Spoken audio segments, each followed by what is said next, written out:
ইউসুফ আলাইহিস সালাম বলেছিল না, আমি বিশ্বস্ত, আমাকে দায়িত্ব দেন। আমি বলতে চাই, আমি বিশ্বস্ত, আমাকে দায়িত্ব দেন। আমাকে 5 বছর সময় দেন, পুরো দেশের শিক্ষা সিস্টেম চেঞ্জ করে দেবো ইনশাআল্লাহ। প্লে গ্রুপ থেকে প্লে গ্রুপ থেকে নিয়ে মাস্টার্স পর্যন্ত এমন শিক্ষানীতি প্রণয়ন করা সম্ভব যে আমাদের বাচ্চারা একদম প্লে থেকে মাস্টার্স পর্যন্ত বাংলা, ইংরেজি, অঙ্ক এবং জেনারেল সাবজেক্টগুলোর সাথে কোরআন হাদিসের একটা অপূর্ব সমন্বয়ে পড়াশোনা করবে ইনশাআল্লাহ। একা করে দিতে পারবো ইনশাআল্লাহ তাআলা। আমাকে এরকম 100 জন শিক্ষাবিদ দেন, 100 জন আলেম ওলামা দেন, একটা প্যানেল করে দেন, পুরো দেশের শিক্ষা চেঞ্জ করে দেওয়া যাবে ইনশাআল্লাহ।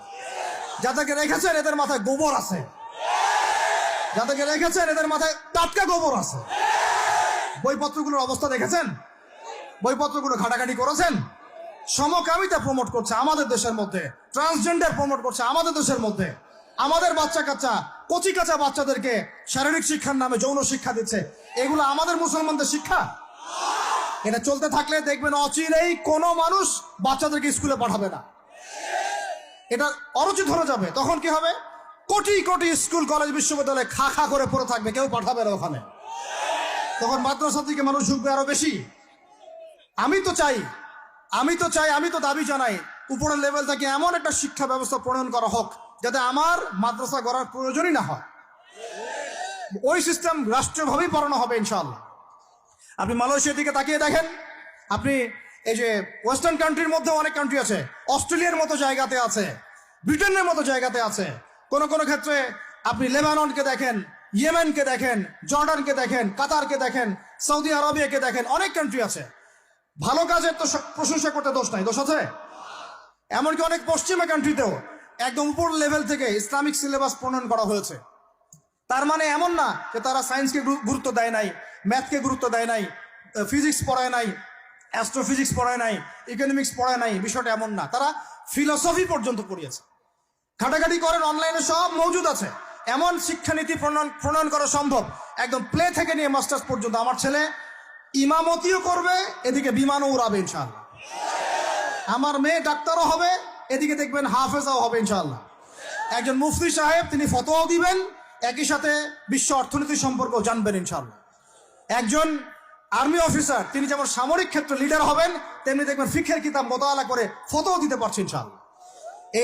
এই যুগটা, এটা কোনো মানে স্বপ্নের যুগ নয়। এই যুগটা ছিল এক সময়, বেশি দিন দূরে যেতে হবে না। আপনি 200, 300, 400 বছর পিছনে যান, দেখবেন মুসলমানরা এমন সোনালী যুগ পার করে আসছে। অতএব এগুলো কোনো গাল গল্প করছি না আমি, এগুলো বাস্তবে রূপান্তরিত করা অবশ্যই সম্ভব, বারহাক সম্ভব, যদি এরকম কিছু মানুষের মধ্যে উদ্দীপনা থাকে, একটা সৎ সাহস থাকে, আমাদের উপর থেকে যদি একটা সহযোগিতা আসে এবং আমাদের মতো যারা ইয়াং তাদেরকে যদি মূল্যায়ন করা হয়, ইনশাল্লাহ দেখবেন বাংলার জমিন পরিবর্তন হয়ে গেছে। এই পরিবর্তন হলে দেশের জন্য কোনো খারাপের কিছু নাই, রাষ্ট্র পিছিয়ে যাবে না, রাষ্ট্র আরো এগিয়ে যাবে ইনশাআল্লাহ তাআলা। আরো ব্যাপার আছে। আপনি মালয়েশিয়ার একটা ক্লাস 10-এর বাচ্চার দিকে তাকান। ক্লাস 10-এর একটা বাচ্চা কোনোদিন মাদ্রাসায় যায়ই নাই, স্কুলে পড়েছে, কিন্ডারগার্টেনে পড়েছে, রাষ্ট্রীয় সিলেবাসে পড়েছে, মাত্র 10 থেকে 12 বছর পড়াশোনা করে ও এখন এদিকে এসএসসি এইচএসসি লেভেলেও চলে গেছে, ও লেভেল এ লেভেল পরীক্ষা দিয়েছে, এদিকে সে ইমামতি করার যোগ্যতা অর্জন করেছে। এখন আমাকে বলেন, ওই রাষ্ট্রটা কি পিছিয়ে গেছে? অতএব এই শিক্ষার দিকে অনেক মনোযোগী হতে হবে আমাদের সবাইকে, আল্লাহ পাক তৌফিক দান করেন। আমরা যদি এখন এগুলোর বিরুদ্ধে গঠনমূলক কথা না বলি, গঠনমূলক প্রতিবাদ না করি এবং আমাদের রাষ্ট্রপ্রধানদেরকে না বুঝাই, তাহলে অনেক দেরি হয়ে যাবে। আজকে থেকে 20 বছর আগে ইহুদি খ্রিস্টানরা পরিকল্পনা করেছিল এই টিকটক প্রজন্ম গড়ে তোলার জন্য, তারা আজকে সফল হয়েছে। এখন আমরা যদি এখন চুপ করে থাকি, আগামী 20 বছর পর আপনি দেখবেন আরেকটা প্রজন্ম আসছে, এরা মানুষকে সালাম পর্যন্ত দিবে না। দেখে নিয়েন আপনি, 20 বছর লাগবে না, 5টা বছর যাক, তারপর দেখেন কি হয়। আল্লাহ, এরা কি এখন বাসায় ঢুকে বাবা মাকে সালাম দেয়? কারণ কোন প্রতিষ্ঠান ওকে সালাম দেওয়া শিখায় নাই, স্কুলে না, কলেজে না, কোথাও সে সালাম দেওয়া শিখছে না। আসসালামু আলাইকুম ওয়া রাহমাতুল্লাহি ওয়া বারাকাতুহু বিশুদ্ধ করে বলতে পারছে না। বিশুদ্ধ করে বলতে হবে না? অর্থ আছে না? এর একটা তাসবিহ আছে না? এগুলো তো আমরা গুরুত্ব দিচ্ছি না। এমন প্রজন্ম গড়ে উঠেছে অলরেডি, যারা এখন পিতা মাতাকে সালাম দেয় না, পিতার সাথে ঝগড়া করে, মায়ের সাথে, মায়ের গায়ে হাত তুলে, সম্পত্তির জন্য মাকে হত্যা করে, সম্পত্তির জন্য বাবার গায়ে হাত তোলে। ওই দিক থেকে মাস্টার ডিগ্রি পাশ করে আসে ব্রিটেন থেকে, অক্সফোর্ড থেকে, কেমব্রিজ থেকে আইসা এদিকে প্রফেসর হয়েছে বিভিন্ন বিশ্ববিদ্যালয়ের, বাবা পড়ে আছে বৃদ্ধাশ্রমে। কতগুলো এক্সাম্পল নেবেন। এগুলো আমি কি গাল গল্প করছি? আমি কোনো গাল গল্প করতে এখানে আসি নাই, এগুলো বাস্তবতা। যদি বাহিরের চোখ দিয়ে আপনি দেখেন মনে হবে অর্থনীতি অনেক ভালো, ভিতরের চোখ দিয়ে দেখেন অর্থনীতি সুদ দিয়ে ভর্তি হয়ে গেছে। এখন আমরা এই জায়গায় আছি, এই জায়গায় বসে বসে আপনি মনে করছেন যে আপনি মাশাআল্লাহ খুব পাক্কা মুসল্লি, হালাল খাচ্ছেন, নামাজ পড়তেছেন, তাহাজ্জুদ গোজার, জান্নাত কিনে নিয়েছেন মাশাআল্লাহ। অথচ আপনার অর্থনীতি সুদ ভিত্তিক, এবং এই সুদ ভিত্তিক অর্থনীতির আন্ডারে থেকে কোনো বেসরকারি ব্যাংক পর্যন্ত 100% সুদ মুক্ত সিস্টেম দিতে পারবে না। ফুল স্টপ, খালাস। আর এর উপরে আবার আছে ঘুষ, তার উপরে আবার আছে দুর্নীতি, তার উপরে আপনারা আবার মাপে কম দিচ্ছেন, তার উপরে আবার পণ্য মজুত করছেন, মার্কেটে ইচ্ছাকৃতভাবে প্রাইস বাড়ায় দিচ্ছেন, এই কাজগুলো করছেন। আমি শিক্ষিত একটা সমাজ পেয়েছি বলে কথাগুলো এভাবে মাহফিলে বললাম। এগুলো মাহফিলে কিন্তু আলোচনা হয় না। এগুলো কি মাহফিলে আলোচনা হয়? আমরা বিশ্বাস করি গাজীপুরের শহরের মানুষ, সব ঢাকার মানুষ, আপনারা সব বুঝেন, ইন্টেলেকচুয়াল অডিয়েন্স আছেন এখানে। এই কথাগুলো খোলামেলা বলার কারণেই ওদের দ্বারা পালিত কিছু তথাকথিত শায়েখ আমার উপর খুব ক্ষিপ্ত। এর আকীদা ঠিক নাই, এর মানহাজ ঠিক নাই, লেকচার শোনা যাবে না, ইত্যাদি ইত্যাদি। ঠিক আছে, আমারটা শোনার দরকার নাই, তোমাকে শুনতে কে বলছে? তোমার শোনার ইচ্ছা করে না, তুমি শুনিও না।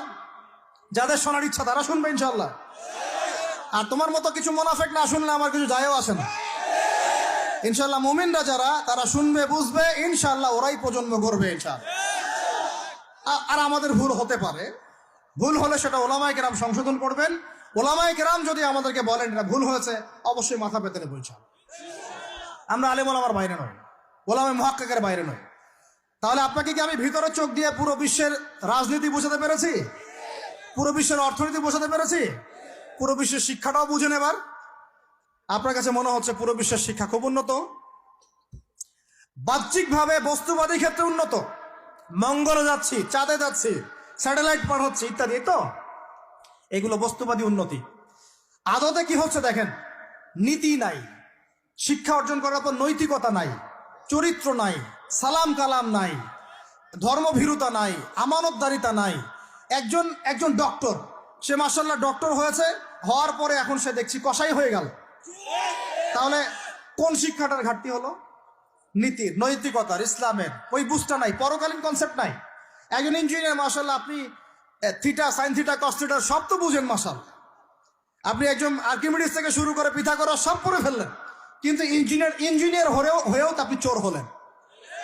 তাহলে কোন শিক্ষার অভাব হলো বলেন? একটা মেয়েকে আপনি দেখছেন মাশাআল্লাহ এগিয়ে যাচ্ছে, বাপরে বাপ, ফেমিনিস্ট রেভলিউশন।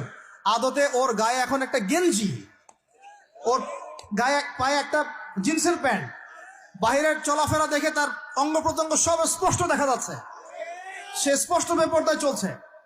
একটা ছেলেকে আপনি দেখছেন বাহির থেকে পড়ে আসলো, এসে এখানে ট্রান্সজেন্ডার হয়ে গেল, লিঙ্গ পরিবর্তন করতেছে।